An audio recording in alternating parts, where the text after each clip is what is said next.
Hey guys, welcome to week 13 lecture. I'm going to just get right into it. All right, so open up the PowerPoint slide, chapter 11, work and families for week 13. And we are moving from slide 1 to slide 2. So week 13 reminders. So right now it is April 29th that you are, if not watching, but did you see my cat just attack my arm? Get out of here!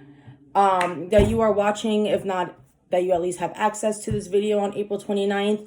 So at 6 o'clock, the discussion board number 13 is due. Last week's comments on last week's videos should be done by now in order to have like that full participation credit for last week attendance, like the way I'm doing it.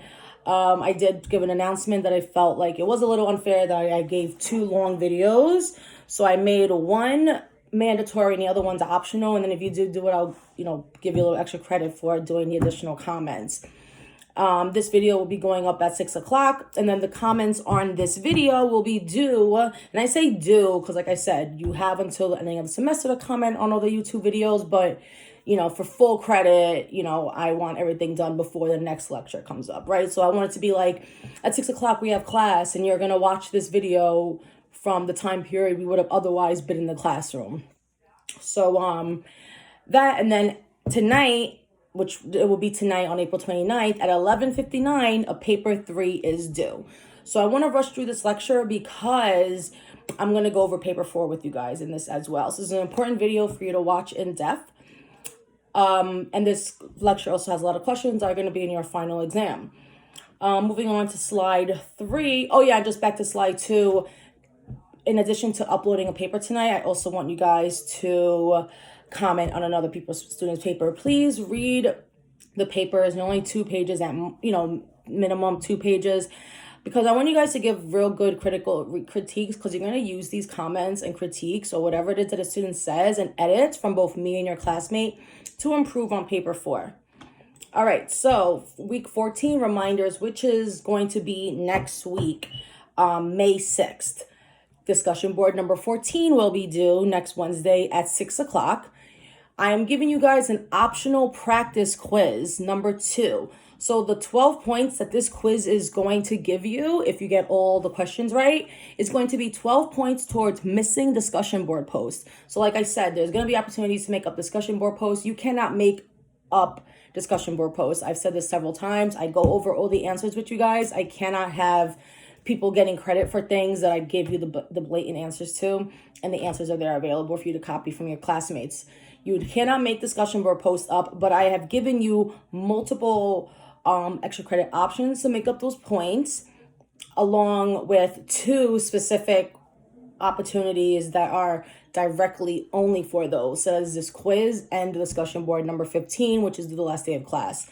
This quiz, although it is extra credit, is due next week because it contains questions from chapter 7 through chapter 12. So make sure you have chapters 7 through 12 read. You're going to have 45 minutes to answer. It's not a lot of questions. I think it's like 10 questions, 12 questions. And don't stress it out too much. Again, it's extra credit. So anything you get wrong cannot hurt you.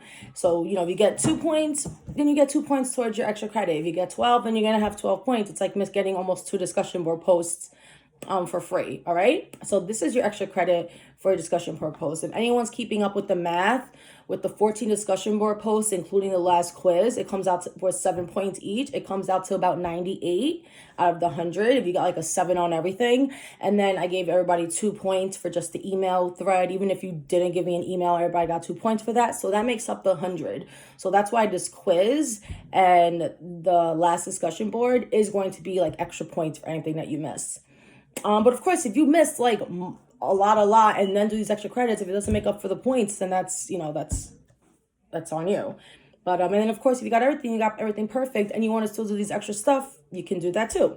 So again, the quiz is optional. It's a review and it's a practice for the final exam because you're going to take the final exam on the computer. I do not want to hear. This is why I hate. A lot of professors like giving quizzes on the finals online. I hate that because there's always the students who, number one, think they're slick and want to copy other students. You take the quiz first. Let me know what it's like. I'm making the questions random. I'm making the questions change around for every question. The answers are going to change around as well. So if you want to waste your time writing down the answers, and you're not going to get the right answers until I grade it, which will be way after everyone submitted their final. So I'm just warning you now, if you want to try to be like the one person for your friend, or you guys have some kind of favor planned out, it's not going to happen. It's not going to work well in your favor, because you try to take the time out to give somebody else the right answers, or what the questions are going to be, is going to be more time consuming and take away from your 2 hours that you have to take a test. It's going to be about a lot of questions on 13 chapters, so 12 chapters. So don't do that. Do it at your own risk, but it's not going to work well for you. But yeah, so I don't want to hear my Wi-Fi went out, the quiz closed down on me, because it's going to be, I know, like, make sure when you take the final, you know what, this is going to be a separate video. Let me stop. All right, so then next week, the comments on this video will be due. So that's what I mean by week 13's video lecture comments due. And then again, next Wednesday at 6 o'clock, the lecture for chapter 12 will go up with the final exam review slides. So by next week, you would have done this practice quiz, and all the review slides for chapters 7 through 12 will go up. So you will officially have the review slides for all the chapters of 1 through 12. It is up to you to go through all these questions. If you're able to answer all those questions, and get not without any problems, then you're going to get 100 on the final.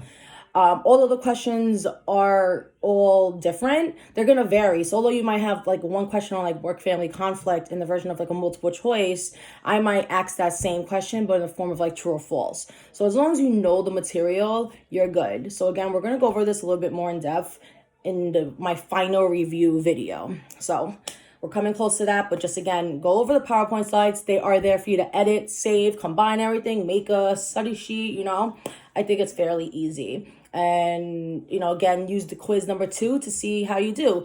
And just really quick about the quiz, I put short answers. So you get the feel of how you're going to like type out answers during a quiz that you're being timed. And then, of course, we'll go over the answers next week, which will include a final, for you to go through everything on your own. And then week 15, we'll do a big final review together in the form of a video like this. So anything that you have specific questions about, please email me those questions beforehand, because then I will have already prepared a video answering those questions. Oh my God, look at my cabinet open. But you know what I mean? So I'm not going to be in class where you could raise your hand and be like, I'm having a problem understanding market, family, and this. Let me know beforehand, because I'm not going to be able to do this before the final. Please do not wait till the last minute, because when you wait till the last minute, it makes it harder for me, and I'm just not going to be able to do it. All right, slide 4. Take note. All the extra credit is up. There's no additional extra credits going to be taken. I did have some people email me, like, can you let me know how I think I'm going to do? I'm sorry I haven't gotten back to you. It's just, I'm busy, but I will try for those students who have asked me. But the answers are there, kind of like the Grade Center has all your grades. You see your zeros, you see the points. Everything is 25%. I don't know if you're able to do that math. What do you have to do? What don't you have to do? Right now, you guys all have big zeros for your participation and for your final exam. So don't take the total grade as that serious right now. But right now, all extra credit is up. The quiz, the discussion board extra credit, and the 4 assignments.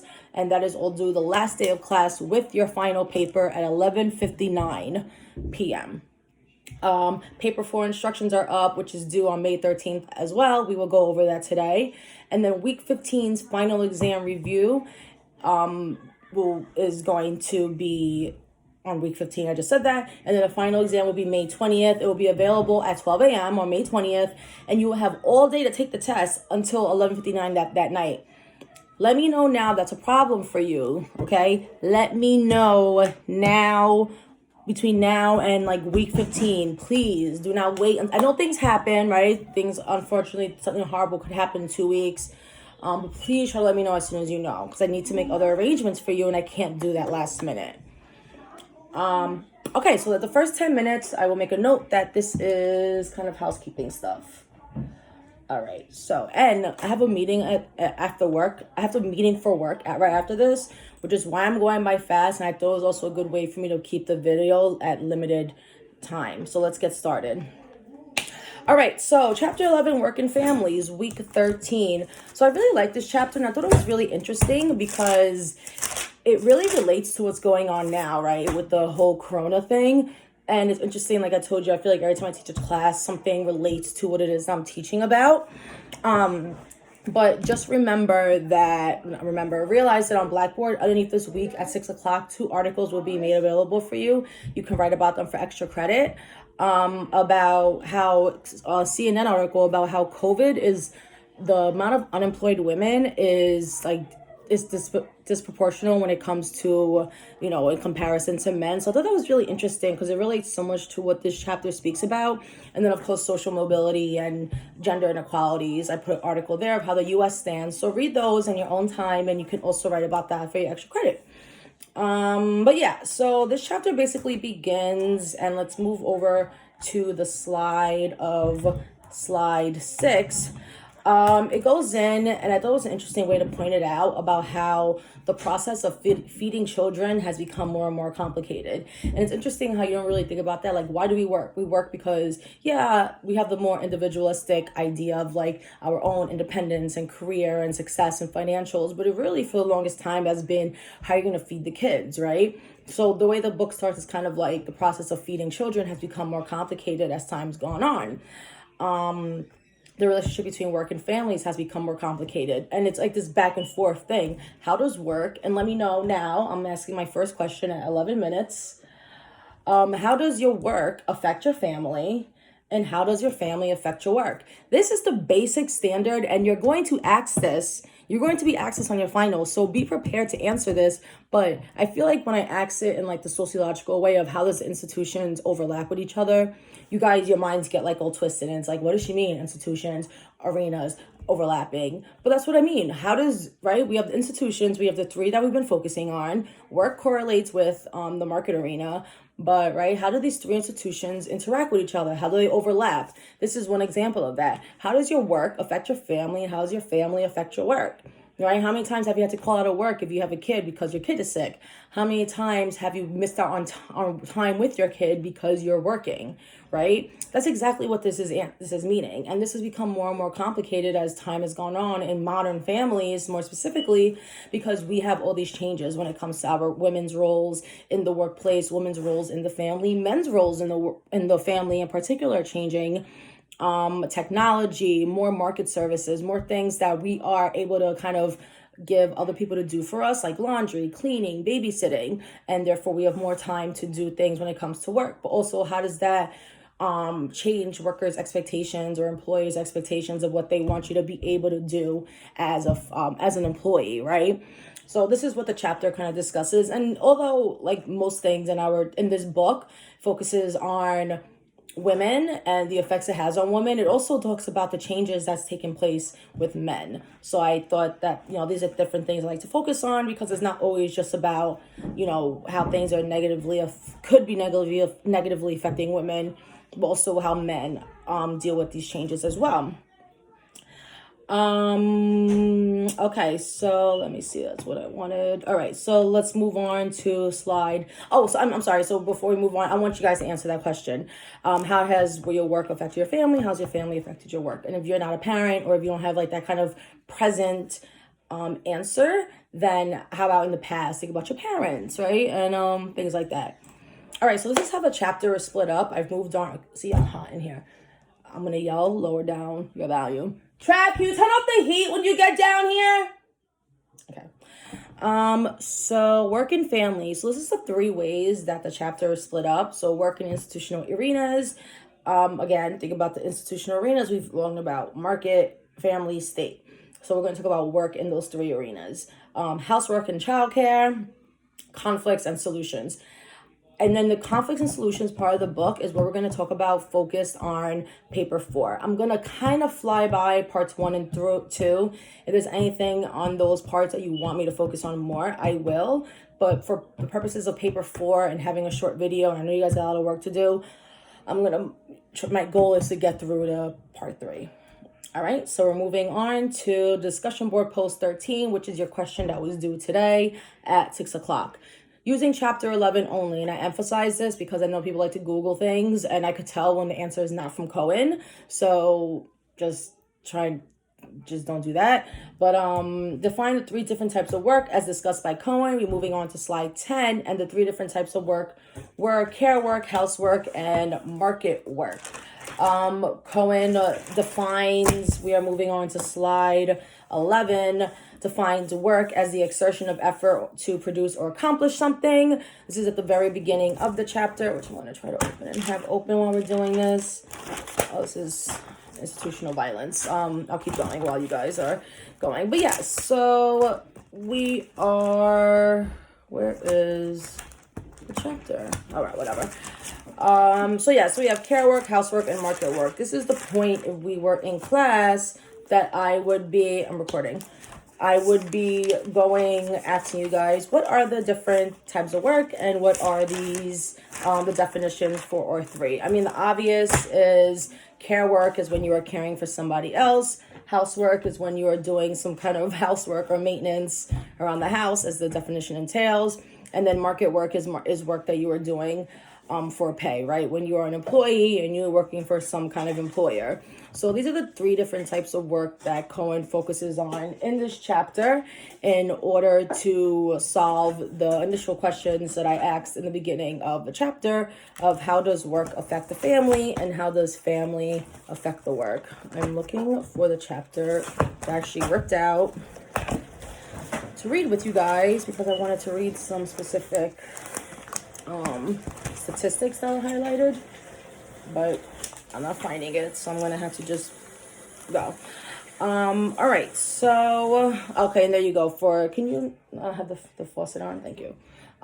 So for slide 12, you have the specific definitions that I just defined. So within these definitions, and I'll mark it at around 16 minutes, asking the question of how much of this work have you guys personally done? How much is any of this work specifically assigned to different people in your family? Think about if it's assigned to different people in your family based on age, based on gender. So, usually as the book says, and this is where we go into the further idea in the chapter of the second shift of how usually housework is something that's assigned to the men in the family.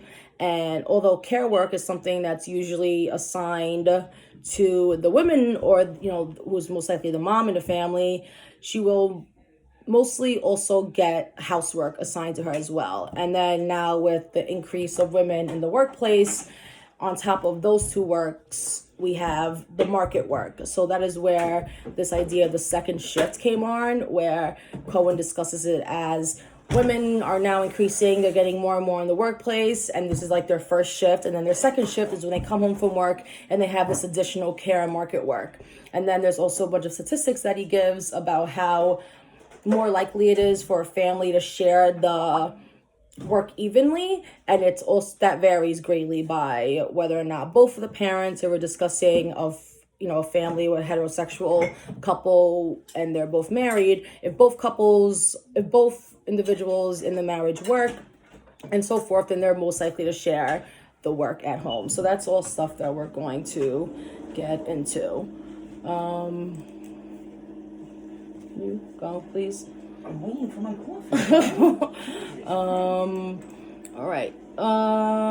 So I'm trying to see if there's anything that I missed for these 3 different works. No. All right. So system of care is how society accomplishes the necessary care work and housework. So how these 3 different types of work are related. So kind of what I was just explaining before. So I asked you guys which 3 of these works, and I'm saying works, it sounds kind of weird saying it, but these 3 different types of job, which ones do you do? Which ones have been assigned to your family and presently or in the past differently? So now also think about how these different types of work are related, right? So it's not just like care work, which is, the type of care when you're caring for someone else, is completely separate from market work or from housework, right? Because a lot of the time housework, which is something like doing laundry, you're doing it for somebody else, which entails care work. And then also the market work can entail caring for somebody else because you're working in the market to make money and therefore care for an individual or be able to perform some kind of household work, which is, paying for the laundry. So that's just one example of how these three different types of work relate to each other. And it's not something that is, as Cohen puts it, that is specifically planned intentionally. It could sometimes just be a system that works overall and you don't really realize that it's happening. So one example of that is paying taxes, right? So you work in a system where you most likely pay taxes, and those taxes are providing benefits and services for other people who you are then for, right? Your market work is caring for somebody else that you don't really realize, that you don't know is caring for. That kind of relates to what we're dealing with now with COVID and, right, all the taxes that we've paid, all this money, where is it going to care for, bail out small businesses, right? So, and, go into unemployment. So that's just an example that Cohen gives in the chapter. Moving on to slide 14. This figure just represents the different institutional settings for different kinds of work. So it was like a little weird. I was teaching and my boyfriend was standing there watching me and I was like, can you stop? But yeah, he just left. So anyway, that's a perfect example of my family work, and now I'm home alone with my daughter because he had to go out and do food shopping, and now I'm home alone with her trying to do my work. You know what I mean? So that's just right now you're witnessing an example of my work life affecting my family life, and now I'm pretty sure I give it 10 minutes, let's see, before she walks down here. So I'm going to skip slide 14. You see it's just a graph that is... my cat is going in the closet. Can you stop? I'm sorry, guys. I'm sorry. This is just life. All right. Decisions that modern families must face. First of all, this isn't really discussed in the book, but think about the differences between the issues that we have as American families in 2020 versus families in other countries, let's say lower income or, developing countries. These are problems that modern families have to deal with in different ways. So these problems, which I'm just going to read off over here, how to divide the housework and care work, when to pay for household services instead of doing the work themselves, and when to care of children versus child care services. Tell me right now your personal experience with these problems. I can share my own. I don't want to be boring like that, but think about these problems that you might felt within your own life. Does this happen to you guys? How about your parents, the person you live with? When have you ever thought about, and this is what Cohen lists as, this could be contentious issues between couples. Modern families are now we have the choice to pay for somebody to watch our kids, or pay somebody to do our laundry, or pay somebody to, Amazon now could go food shopping for us. But these are decisions that we have to make within our family, whether or not we want to pay for those services, or do you want to do it yourself? You don't realize that although these are things that do make our lives easier, they can be sources of tension for families. I want to go to work. I want to be able to work as a woman, whatever, etc. But, your partner doesn't want to pay for childcare. I think, why should I pay for childcare if you could be home with a baby? Things like that. So sometimes with more options, there are more problems. So I want to hear your experience and your problems in the past with these modern dilemmas. And, I'm curious about that. And again, I'm kind of flying through these. I'm trying to, at least, as I get my alert that the Zoom meeting's happening soon. All right. So issues when it comes to women in work. Women in work is increasing. Married women without children is increasing. And most married women are having young children. And then I listed a bunch of things that are related to social transformations.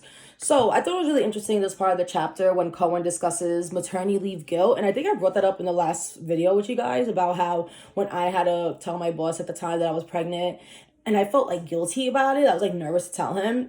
And that's what they talk about. They say, although we have the options by the government to go to maternity leave and, use the services that are given to us and mandated by law, women still have this guilt about using them. And because it's I know you feel as if, they're not, and if anyone has experience with this, let me know. And if anyone, I'm also curious to hear from the men in the class.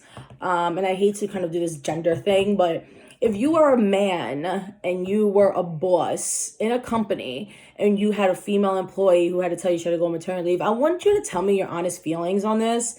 Honestly, would you feel irritated, or do you understand, like, and I'm also curious about if you're a woman, who's a boss, would you feel irritated? Like, I feel like that's why people say it's such a difference to have more women in power, because these issues wouldn't really come up. And some men might feel like it is annoying, but I'm not going to write down a YouTube page. But if you do feel that way, or if you're a man who's just like, I understand, I have a sister, I have a mom, or you don't even need females in your life I was born from a woman, you know what I mean? Let me know what you think about that. All right, so yeah, so this is, and then with all these different changes that are happening, that's where we go into these social transformations with what we've already discussed this entire chapter. With more education and employment for women have been delaying marriage, there have been falling birth rates, single parenthood is increasing, more divorces. So everything that we've been talking about this entire book it relates directly to what we're talking about. This can lead to issues in work and families have led to these social transformations, such as declining families. All right, so moving on to slide 17. This is a question I was going to ask you guys in class. But initially, women's employment was primarily accepted by cultural mainstream because the work that women were doing was closely resembling their work in the house, right? So, you almost like a secretary working for a male boss, right? You're a nurse, you're taking care of people. You're a teacher, you're taking care of children. A lot of times, women's work is reflective of the work that we do at home, and men's work is reflective of their role in that house. Like I said in the beginning of this lecture, that a lot of I just got a pain on my side. A lot of you guys are just seeing a different side of me today. A lot of times, like, the care work and housework will be divided. Like, all right, the mom takes care of the babies, and the man does the garbage, right? So you'll see, so we have the man construction worker, and we see the woman teacher, right? Do you personally think, and here's a question at 26 minutes, do you personally think that if you met a married couple and was like, here's a married couple, a male and a female, one's a construction worker and one's a teacher, you will put that the woman is the teacher and the man's the construction worker? There is no doubt that you I would say 90%, and it's not because you're like gender bias, or it's just the way our expectations of gender, right? So, and then if you were to hear, actually, she's the construction worker and he's the, like, in Meet the Parents, you guys know Meet the Parents, when Greg Focker's the nurse and like Robert De Niro's like, there's no way you're a nurse, right? I just think that's funny. But all right, see, this is why. Come on, Giovanni, go. All right, so paid work, occupational gender segregation, gender division of labor. So men and women. So this is in the chapter relation around page 405. Men and women having jobs in separate markets, occupations is what I just was speaking about, and gender division of labor, the allocation of work between men and women in society. So Cohen goes into, and I wish I had the slide because I had this highlighted and I wanted to read it out loud to you, but basically, whether there's these appropriate divisions of what we give men to do and what we give women to do. So let me know, what do you guys think? And it's interesting too, because again, I've heard men, and also in this class, be like, well, there's certain things that women can't do. Men are just naturally stronger than women, and we affiliate like physical strength with being overall stronger. But I literally just watched in the news today that women are surviving coronavirus more than the men, and men are dying at higher rates. And they were going, the whole scientific, all these theories, we don't know anything yet.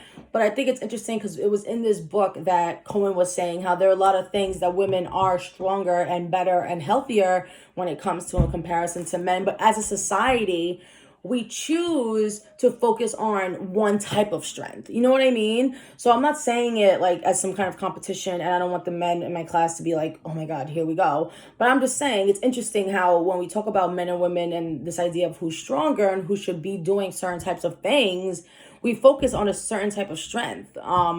Meanwhile, there are other types of strength and that we can use when we're talking about if there even is a stronger gender, right? How are you defining strength? The ability to push a baby out of your vagina, or the ability to carry somebody out of a burning building, right?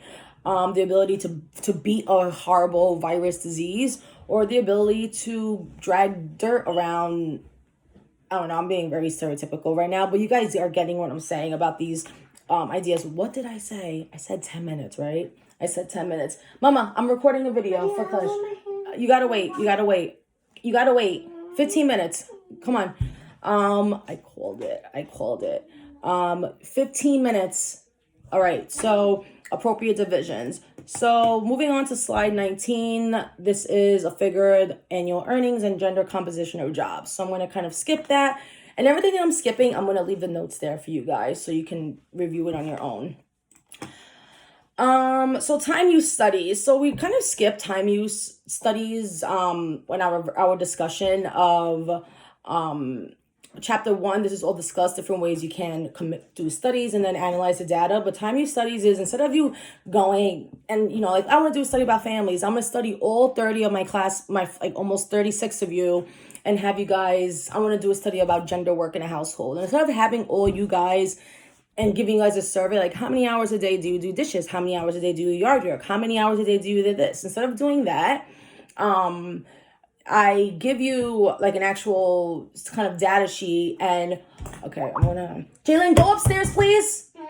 I don't care. Go upstairs. Okay, so then you are keeping track of the work that you do during the day. So instead of it being like, okay, well, I think I do about dishes about 40 minutes a day, you actually are home keeping track of that information as you're doing it throughout the day. So that is what we mean by that.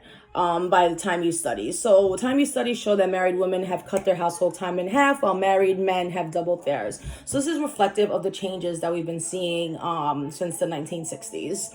That we've been talking about. And here are a bunch of different points relating to gender inequality. And I feel bad that I'm skipping all these, but I'm doing it also for your own sanity and mine. But these are all points that you're going to be able to use for your paper 4 about the family being a haven or being a outdated institution perpetuating inequalities. So this is where we're going to kind of skip forward. So here's another slide with statistics you guys can go through. Slide number 22, same thing, another slide that you can go through. And here's what I was talking about before about how more equal divisions of labor between married male-female couples are more likely to take place when so forth. So this is something you can use if you are choosing to write about chapter 11 for paper 4. About how, let's say you can use it for both arguments, right? Of the family being a haven or the family being a outdated institution. So it depends on which point of view you're seeing it. And that's where I'm kind of trying to rush to get to.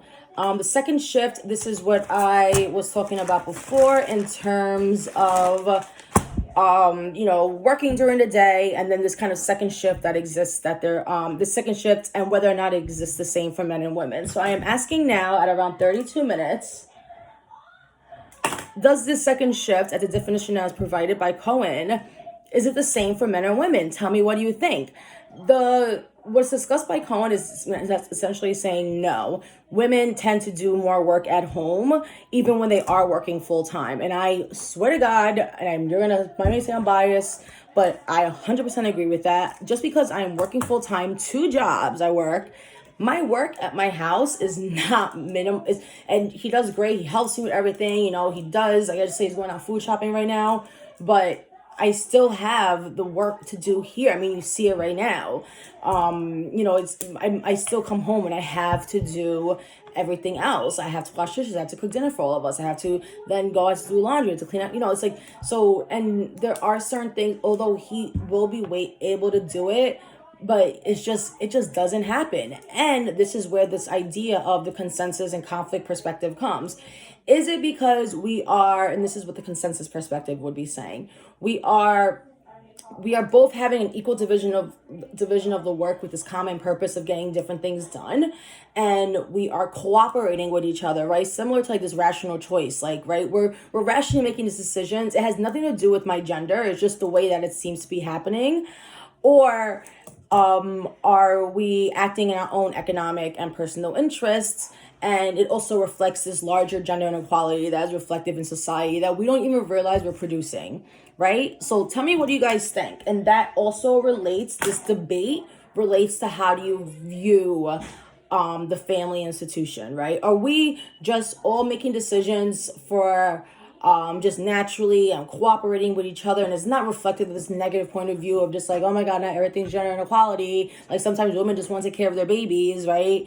Biologically we carry them for 9 months, right? It just makes sense. Right, that point of view in the gender and sexuality chapter, that men are more like one-time hit it penetration thing. That's how men are physically built, and versus the conflict perspective of, no, this is reflective of gender inequality. We've been socialized since kids for women to do one thing and men to do other thing, and this is reflective of the workplace and larger patriarchal society. What do you guys think? And this is what you're going to be talking about. You hear my cat? Everyone in my house is tripping today.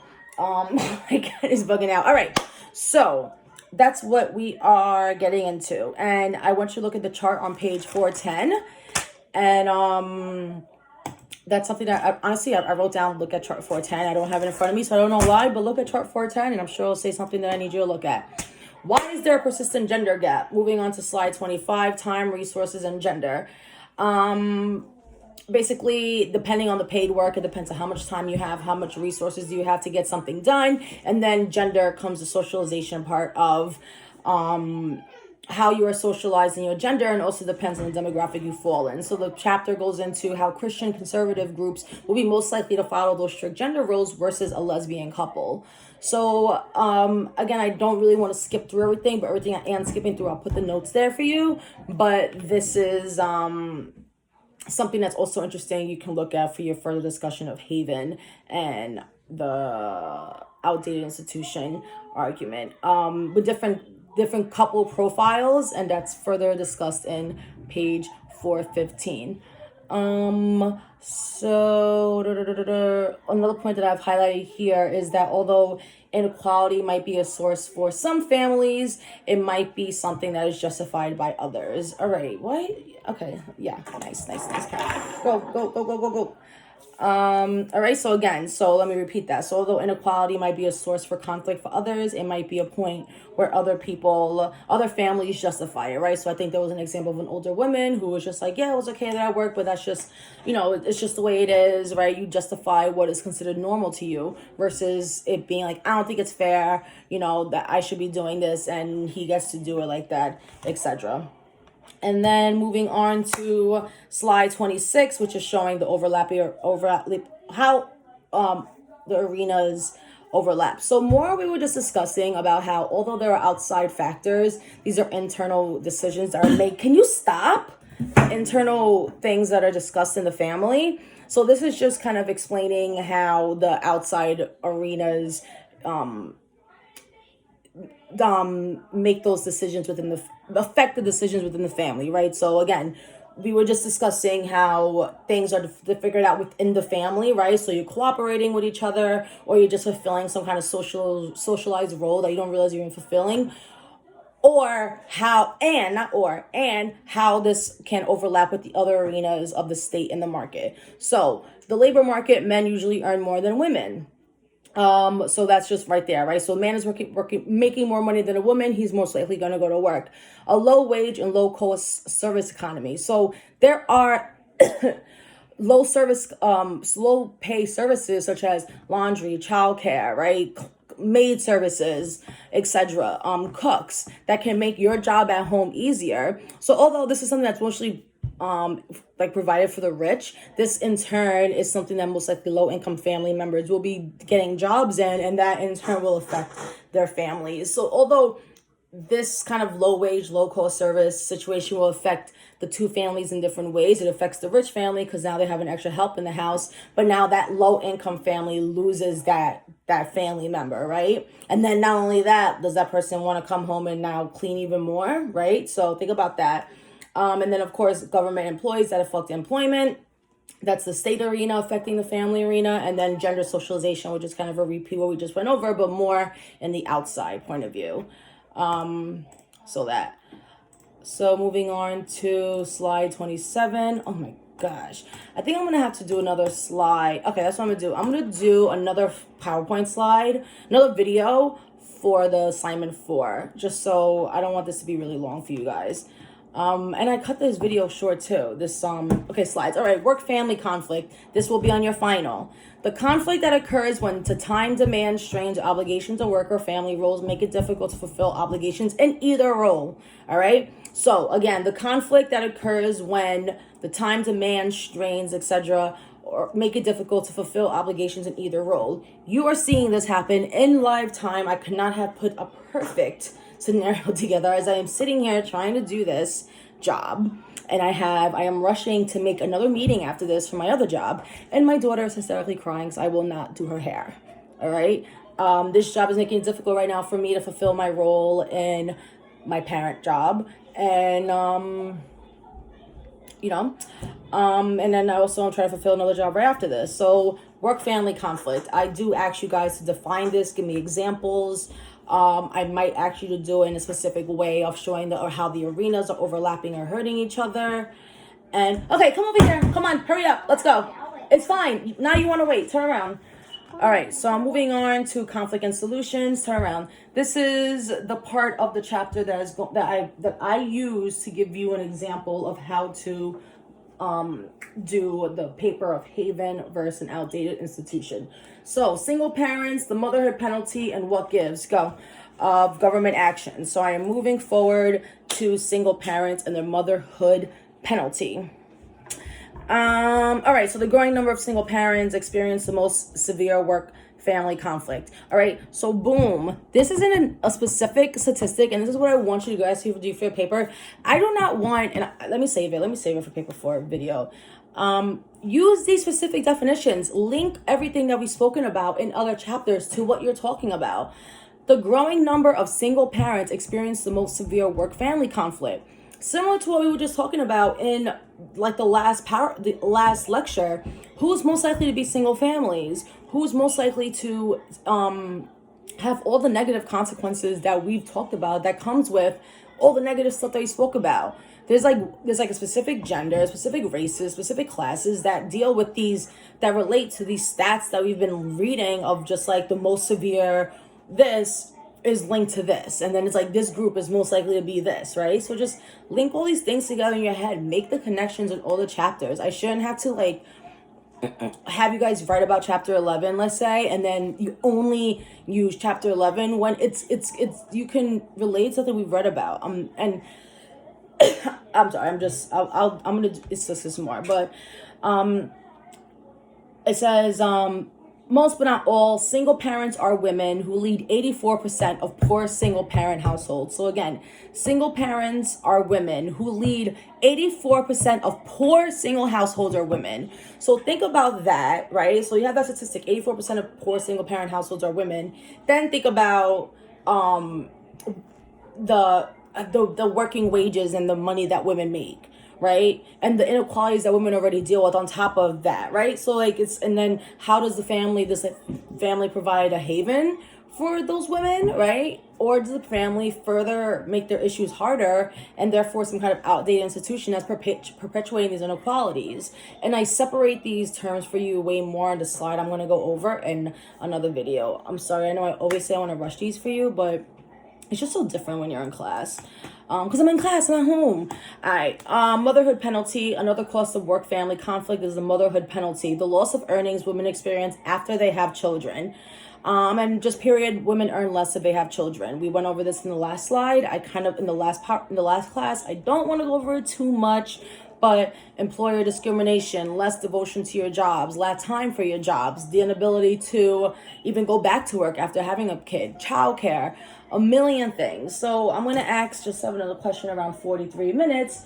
What do you guys think about this? Do you agree? Tell me your own experience. For the men in the group, my class, did you grow up with a single mom? What, just give me your opinions on this. What can we do to make it better? Let me know what you think. And I am moving on to slide 30. What gives? So I will most likely skip over this because I'm going to go over a little bit more in depth with the paper. But areas for change, work, families, and the balance between work and family. Who's responsible for creating policies and for making the change? So with all these issues that are going on that we've spoken about, who's supposed to make the changes? Is your job supposed to make the changes? This is where I'm going to leave off with you guys, and then I'll pick up with the paper for PowerPoint. Is your job supposed to make the changes, or is the government supposed to make the changes, or should the family negotiate the changes with themselves? So if your job's not going to budge and not give you maternity leave, then is it the government's job to mandate the job to give maternity leave? Or if the government's not going to mandate maternity leave, is it the company's job, company's responsibility to then give maternity leave even if the government doesn't mandate them? Or if neither is going to work, right? If the government's not going to do it, if the work job place isn't going to do it, then should the family do it? Right? What kind of negotiations need to be done within the family to make the situation easier? So I'm going to leave you guys with that final question. So let me know what you guys think. And then I'm just going to kind of bounce back to the 31. I'll leave these notes up here for you. And this is just suggestions by sociologists or an economist, about how we can put these changes into work in order to benefit families. So read these notes on your own. Take this little extra time to do that. I'll leave the notes there for you. And then I'm going to put up another video about how to do paper 4. I realize a lot of people aren't watching those videos, which is fine. Do you? But don't complain or email me when you don't understand, because I know a lot of times people... I know a lot of times my students, it's like, all right, I'm doing the comments, I'm doing the bare minimum to get the credit. But trust me, the video is going to help you write a better paper and therefore get a better grade. But all right, thanks for sticking around. I'm sorry for the interruptions. I really try to make this short. 46 minutes used to be like my mark. But it really is like 36. I spent 10 minutes talking to you guys. But all right, let me stop. Bye. Wash your hands. Stay safe.